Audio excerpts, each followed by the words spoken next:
Everyone, स्वागत है आपका एक न्यू वीडियो में। दोस्तों, आज की इस वीडियो में हम देखेंगे EPFO employees provident fund organisation. अगर आप कर्मचारी भविष्य निधि संगठन में अगर आप एक पीएफ खाता धारक हैं, पीएफ मेंबर्स हैं, तो आपके लिए एक बड़ी अपडेट है। ईपीएफओ ने अपने पोर्टल पे दर्शाया हुआ है कि पहले जब आप 10C पेंशन ईपीएस 95 जो पेंशन के पैसे होते थे, जब आप फॉर्म 10C अप्लाई करते थे पेंशन के पैसे निकालने के लिए, तो आपके सामने कुछ इस टाइप से एरर आता था। आप मेरे साइड में देख सकते हैं कि यहाँ पर आता था कि date of exit in respect of member is not available. कुछ ऐसा इंटरफेस आपके सामने ओपन होता था। जब आप डेट ऑफ एग्जिट इंटर भी करते थे, उसके बावजूद भी आपके साथ ऐसा आपके सामने आपके फोन में कुछ ऐसा एरर आपको देखने को मिलता था कि मेंबर की जो डेट ऑफ एग्जिट मतलब नौकरी छोड़ने का जो डेट है वो यहाँ पर अवेलेबल नहीं है, तो जिसके कारण आप पेंशन के पैसे विड्रॉल नहीं ले पाते थे। तो यहाँ पर ईपीएफओ का जो पोर्टल पे ये दर्शाया गया है कि अब ये प्रॉब्लम ठीक हो चुकी है। इसे आप ईपीएफओ का टेक्निकल इशू कह सकते हैं इसे, या फिर सर्वर इशू हो सकता है। तो ये प्रॉब्लम अब ठीक हो गई है। अब आप अगर फॉर्म 10C अप्लाई करते हैं तो आपके सामने कुछ ऐसा इंटरफेस आने वाला है।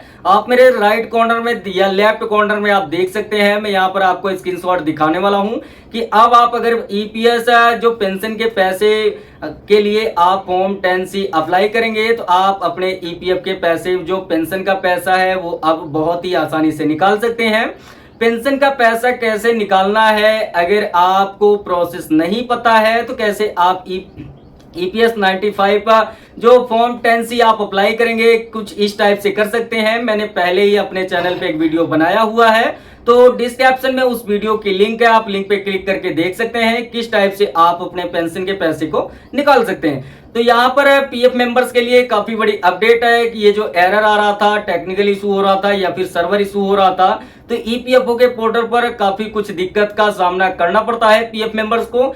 तो यूं समझ लो कि मंथ में 30 दिन में 10 दिन पीएफ के पोर्टल पर काफी अच्छा परफॉर्मेंस होता है पीएफ की वेबसाइट पे, और 20 दिन तो इसमें कुछ ना कुछ टेक्निकल इशू आता रहता है। तो यहाँ पर ये प्रॉब्लम ठीक हो चुकी है। अब आप अपने पीएफ पेंशन निकाल सकते हैं। फॉर्म 10C कैसे अप्लाई करना है डिस्क्रिप्शन में लिंक है, वीडियो देख के आप पैसे को निकाल सकते हैं। बात कर लेते हैं दूसरे अपडेट की। दूसरा बात करने वाला हूं ईपीएफ 95 जो 1995 में पेंशन की योजना लागू की गई थी श्रम रोजगार मंत्रालय की तरफ से।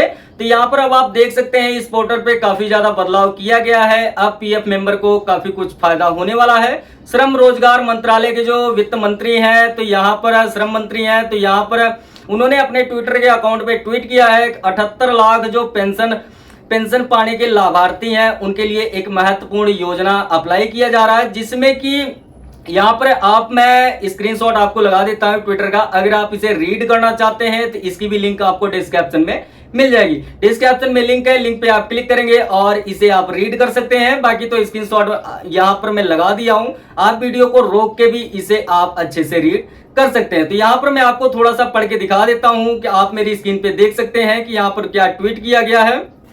तो श्रम रोजगार मंत्रालय के जो मंत्री हैं यहाँ पर डॉक्टर मनसुख मंडिया ने अपने ट्विटर के अकाउंट पे ट्वीट किया है कि 78 लाख ईपीएफ पेंशनर्स को के जो लाभार्थी हैं उनके हित में एक महत्वपूर्ण निर्णय लिया गया है। जल्द ही ईपीएस पेंशनर को सेंट्रल पेंशन पेमेंट स्कीम मतलब सीपीपीएस के तहत देश भर के विभिन्न बैंकों की शाखा में अपनी पेंशन राशि प्राप्त करेंगे। मतलब श्रम रोजगार मंत्रालय का जो कहना है कि पहले कुछ ही ऐसी बैंक होती थी जिसमें आप पीएफ की जो पेंशन होती थी उसे आप ले सकते थे, लेकिन यहाँ पर 1/1/2025 से ये नियम लागू होने वाला है कि अब आप अपने ईपीएफ पेंशन की जो पैसे होंगे वो आप किसी भी बैंक में आप ले सकते हैं। तो भारत सरकार की तरफ से भी काफी ज्यादा इस पे रिस्पांस दिया गया है कि अब आप सेंट्रल मतलब अपने भारत में जितनी भी बैंक हैं आप किसी भी बैंक में ईपीएस 95 पेंशन के पैसे को आप ले सकते हैं। तो ये काफी अच्छा बदलाव दूसरे अपडेशन में किया गया था। तो अब मैं बात कर लेता हूं तीसरे अपडेट के बारे में। तो तीसरे अपडेट के बारे में बात करने वाला हूं। तीसरे अपडेट में भी काफी ज्यादा बदलाव कर दिया गया है U1 एक्टिवेशन के लिए। बात करने वाला हूं U1 एक्टिवेशन को लेकर, जो कि काफी बड़ा एरर आ रहा था, U1 एक्टिवेट नहीं हो रहा था। काफी सारे पीएफ मेंबर के कमेंट्स हमारी वीडियो पे आए हुए थे कि सर हमारा U1 एक्टिवेट नहीं हो रहा है, आधार कार्ड लिंक नहीं है या फिर किसी का मोबाइल नंबर पीएफ अकाउंट से नहीं जुड़ा हुआ है। तो अब आप किस टाइप से अपने U1 को एक्टिवेट करेंगे, इसकी जो लेटेस्ट प्रोसेस की वीडियो है हमने अपने चैनल पे बनाया हुआ है।